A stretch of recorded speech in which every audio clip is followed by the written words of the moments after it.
আমের সিজনে যদি আমের ভর্তা নাই খায় তাহলে কি জমবে মজা। সেই ছোটোবেলার স্মৃতি এখনও মনে পড়ে। তাই তো এবার বাড়ির যাওয়ার পরে ছুটিতে বাড়ির যাওয়ার পরে গাছ থেকে আম পাড়লাম। দেখতে পাচ্ছেন এটা হচ্ছে আমাদের ফয়সেল। আমরা দুজনে মিলে আম পাড়লাম গাছ থেকে। দেখতে পাচ্ছেন আম বানানোর মজাটাই আলাদা। ছোটোবেলা হয়তো অনেক খেয়েছি, কিন্তু এখন হয়তো গাছে উঠতে পারে না, কিন্তু টোনা তো আছে, টোনা দিয়ে পাড়লাম আম। দেখতে পাচ্ছেন এভাবে আম গাছ থেকে সংগ্রহ করলাম। দেখতে পাচ্ছেন আপনারা এভাবে আম পাড়তে হবে টোনা দিয়ে। যদি গাছে উঠতে না পারেন তাহলে টোনা দিয়ে পাড়তে হবে। দেখতে পাচ্ছেন আমগুলো পাড়তে আসে গাছ থেকে। ছোটোবেলা যে কত আম বানানো খেতাম, যার মজাটাই আলাদা ছিল। এখন হয়তো এক একজন এক এক জায়গায় চলে গেছে, কারোর সাথে কারো দেখা নাই, তাই হয়তো একসাথে আমের ভর্তা খাওয়া হয় না। তাই আজকে অনেকদিন পর বাড়িতে ছুটে যাওয়ার পরে আম দেখি তো সেই ছোটোবেলার কথা মনে পড়ে গেল।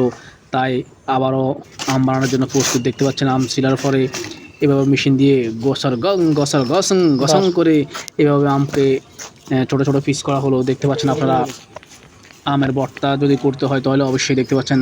এবার আমি একটু করে দেখুন, সেই স্বাদ সেই স্বাদ, আমটা যে সেই স্বাদ। হয়তো একটু টক আর কি, টক ঝাল মিষ্টি। আম বানাতে হলে এইভাবে টক ঝাল মিষ্টি দিয়ে খেতে হবে। দেখতে পাচ্ছেন আপনারা এইভাবে গ্যাসাং করে আম সবগুলোকে সিস্টেম করে নিয়েছে। দেখতে পাচ্ছেন আপনারা এইভাবে আমের আচার দেয় অনেকে। যাই হোক, আম বানানো খেতে হলে একটু কষ্ট করতে হবে। ছোটোবেলার সেই স্মৃতিগুলো এখনও মনে পড়ে। ছোটোবেলায় কত বন্ধুবান্ধব মিলে একসাথে আম বানাইতাম। এখন এক একজন এক এক জায়গায় ব্যস্ত, তারপরেও থেমে নেই। আমরা দেখতে পাচ্ছেন এখানে হালকা একটু মরিচের গুঁড়া দিচ্ছি। দেখতে পাচ্ছেন মরিচের গুঁড়া ঢেলে দিলাম। তারপরে এটা হচ্ছে লবণ দিলাম, হালকা একটু লবণ দিলাম। লবণ দেওয়ার পরে চিনি না দিলে তো নয়, চিনি দিতে হবে। দেখতে পাচ্ছেন আপনারা এখন হালকা একটু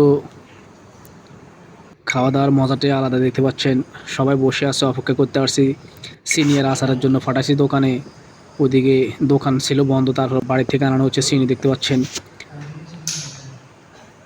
লাল চিনি। দেখতে পাচ্ছেন হালকা একটু চিনি দিলাম। চিনি দিলে টক একটু কম লাগে। দোকানও পাঠালাম আচারের জন্য, কিন্তু ওইদিকে দোকান বন্ধ থাকার কারণে আচার দিতে পারে না। তাই লবণ চিনি মরিচের গুঁড়া দিয়ে শুরু করলাম মাখামাখি। দেখতে পাচ্ছেন দেখে হয়তো অনেকে জিভে পানি চলে আসবে আর কি, জল বলে। দেখতে পাচ্ছেন এরকম আম বানানো খেলে খুবই একটা মজা লাগে। সেই স্বাদ সেই স্বাদ, এরকম স্বাদ কখনো লাগে না। দেখতে পাচ্ছেন আপনারা যদি এরকম স্বাদ আম বানানো খেতে চান তাহলে অবশ্যই আম বানাবেন ইনশাল্লাহ। সেই স্বাদ সেই স্বাদ। ফয়সালের জোর আমরে ডলা দিছে দেখছেন, ঝোল বাড়ে গেছে আমের। আর এগুলো খাইতে যে একটা টেস্ট লাগে, একবার না খেলে না। দেখতে পাচ্ছেন আপনারা এভাবে আর কি আমের ভর্তা বানায় খাইতে পারেন আপনারাও। যেহেতু আমের সিজনে হয়তো ছোটোবেলা বহুত খেয়েছি, এখন হয়তো এক একজন এক এক জায়গার থাকার কারণে খেতে পারছি না। সেই স্বাদ। দেখতে পাচ্ছেন আপনারা স্বাদ যা বলার বাহিরে।